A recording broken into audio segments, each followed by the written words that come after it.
มาสูงพี่น้องผู้ถมยินดังเสียงคาออ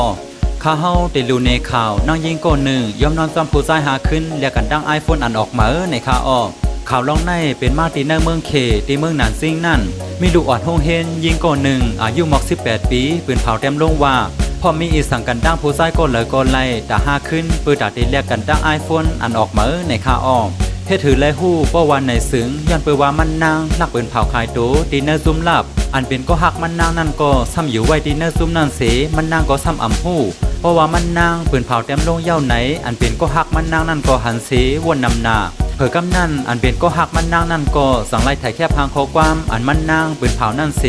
เอามาปืนเพดังเนให้คนดังนำไล่หู้ตีเนอออนไลน์ในดีคาออ